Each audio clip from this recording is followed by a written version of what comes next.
Shout out Q. Shout out Q.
Now joining me, the director of promotions and merchandise for the Hagerstown Flying Boxcars, Tom Bertman. Tom, thanks for the time. First and foremost, it seems like in the 2 games I've been in Hagerstown, you're the one behind hyping this crowd up, and it seems to work pretty well. I know most of these people. Even when there's 4,000 people here, it seems like I know them. It's a small community. I've been in the baseball business now for almost a dozen years, and working around here, you see those faces. So they know what to expect from me. I know what I need to do to get it out of them. And, it doesn't really matter what happens on the field as long as we keep the fans into the game the whole time and they're enjoying themselves. That's what it's all about. So just take me through what it's like to have baseball back in Hagerstown, the inaugural season sellout. It was a sellout tonight, to be honest, in the 4-3 loss to York. But just going back to the beginning of the season, just record-breaking attendance in my mind. Yeah, these people have waited a long time for this here. So it's a matter of we gave them something. The old adage was build it and they will come. And we kind of knew that about this. We didn't expect it to turn out like this. I don't think anybody here in Hagerstown expected it. But now that they've seen it, they enjoy coming here. We see returning fans. We have a heck of a season ticket list, and these fans are really into it. They're coming to these games, they're enjoying them, and again, it's what they wanted for a long time. Now they have it. So, what is the thought process, the idea about some of the promotions you're doing this season? And you seem like a pretty creative guy in that aspect. Just take me through what that's like. It's a team effort here. A lot of input from a lot of people. We have a wide range of staff here. I'm the old guy on the staff. I'm also the guy with probably the most experience when it comes to minor league baseball. I've been in the entertainment business all my life, but we get a lot of input from kids nowadays who are on this team and want to see us be successful. So, real quick, Taylor Swift night came up, early on the whole planning of everything. And I wasn't all for it because I was not a huge Taylor Swift fan. But over the months leading up to this, I became a Taylor Swift fan. We had a great night with our Taylor Swift night. And everything that we do here, it's all just a team effort. So I get most of the glory, but trust me, I shouldn't. It should be most of the team getting that glory as well. So, for listeners of the Kirby on Sports podcast that might be interested in coming to a Boxcars game, is there anything you can share about maybe what is your best part and maybe some future promotions to look out for? Yeah, we've been talking about future promotions already, and some of the things we want to do. We were going to keep those under wraps because not everybody minor league baseball team is, or not minor league baseball is about mimicking and copying what other teams do. And we have some ideals that are kind of new, kind of fresh. So we want to keep those under wraps. But the things that have been successful so far, like our Taylor Swift night, like our 80s nights, like our Star Wars nights, they're kind of done around minor league baseball. We try to bring a little new thing with them. The sing-along thing here tonight was great. We did a karaoke with the Christmas thing. I thought that was great. Fans are really into that. But yeah, I mean, it's just a case of we're all the time thinking, that's what our off season will be. This year, the planning was all about we didn't know what to expect. We really didn't know what to expect. So we went with the basics. They've been great. We've given out some great items. Obviously, the giveaways have been just out of this world, and we still have some more to go, including a unbelievable bobblehead that we'll be giving on one of the last days of the year that you're going to want to check out. It's going to be an amazing. And again, these fans around here know what to expect when it comes to minor league baseball. So we didn't have to do too much, but at the same time, we really didn't know what to expect. So we didn't want to go too crazy, but I think we pulled it off so far.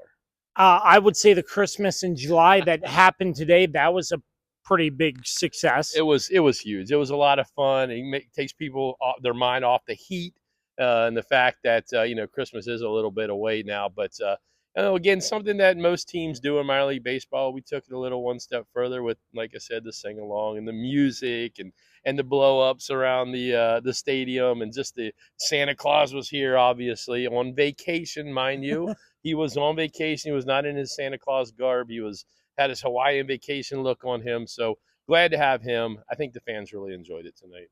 Once again, Tom Bertman joining me, the Director of Promotions and Merchandise. Just an inside look at the Hagerstown Flying Boxcars from his point of view. Really appreciate your time, sir, and hopefully we'll catch up again soon. We certainly will. I'm glad to see you back here, and certainly glad to hear you had a great time with us.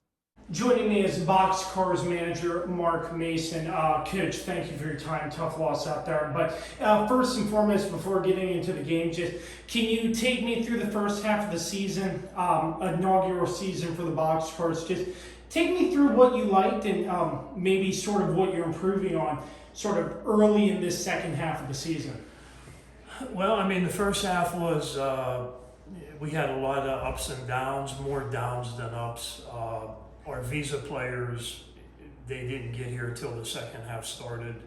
Our starting rotation, we had one guy get signed, which was awesome for him. He signed with the Nationals, and we had like 3 injuries. So we struggled to put a starting 5 out there the whole half. So we were overusing our bullpen a lot, and so those guys were getting wore out. So it was just a half where we really didn't have the starting rotation put together. Offensively, we struggled as well. Not so much with batting average, but we left a lot of runners on base. So we had a lot of opportunities that we didn't cash in on. So between the injuries, the visa players being late, the lack of a starting rotation going through that first half, and timely hitting was an issue. So that kind of culminated to be a rough first half. The positive side, great fan base, great attendance every night, a lot of support, which we really appreciated. The second half, we were able to get so far a starting rotation together. We are dealing with one injury in our starting rotation right now. We're trying to clean up the bullpen a little bit. We're trying to eliminate walks, which cost us tonight. I mean, we walked 3 guys in the 8th inning, and could have got out of it, without any runs there. But so tonight was a tough loss. But we're trying to clean up not walking as many guys. That's been a big problem for us this year, and some timely hitting. So we still struggle a little bit with left on base. But overall, we're playing better. We're just not quite over the hump yet. So looking at recently, a lot of transactions, a lot of new guys coming in, some people coming out, sort of some new players, new faces. Sort of, how do you look at the players that are coming in and sort of piecing them in as needed, if you get what I'm saying? Yeah, I understand what you're saying. Basically, what we're doing is a lot of the players that were, that have been here from the beginning of the year, which aren't many left now, maybe 6 or 7, something like that. But we're trying to fill needs, whether it's defensively, offensively, bullpen, starting pitching, even at this point with the injuries that we have going on at the present time. But we're trying to put it together to make one last push to win the half. To have an overall record to get us in, we know that's not going to happen at this point. So if we were going to try to get into the postseason, we really need to win the half. So we're going to come on strong. We play a lot of games in our division the rest of the way. So I think 45 games left now, or 46 after tonight. So there's still time, but it's urgent that we get going right away. So briefly, obviously a tough loss against York, but some positives in your batting lineup. Just take me through what you liked out of the game tonight. Well, we gave ourselves opportunities. We didn't really hit the ball hard tonight. There was a lot of infield type hits and balls through the infield. So we gave ourselves some chances. We took advantage of a couple walks and some infield play, some infield hits early in the game to get us to the 3 runs. But, we just weren't able to add any more to it. So overall, we're getting closer. I have a long history with York. I coached there, managed there for a long time. So it's always fun to play them. And, these kind of close rivalries are good. And right now, I wouldn't say we're a rival. They're still rivals with Lancaster, and it would be like if we were with Frederick or something like that. But so we're excited. The fans have been great. We're going to try to do our best to turn it around and get on a roll of some sort. And it's going to take all aspects to do it. But, we signed a couple of new faces, brought a couple of guys in from affiliated ball. So we're going to run some guys out there and give them a shot. And then we're just going to try to put the best puzzle together we can and roll with it the rest of the way. The Flying Boxcars falling to York 4-3. As always, manager of the Flying Boxcars, Mark Mason. Coach, as always, really appreciate your time. My pleasure. Thank you.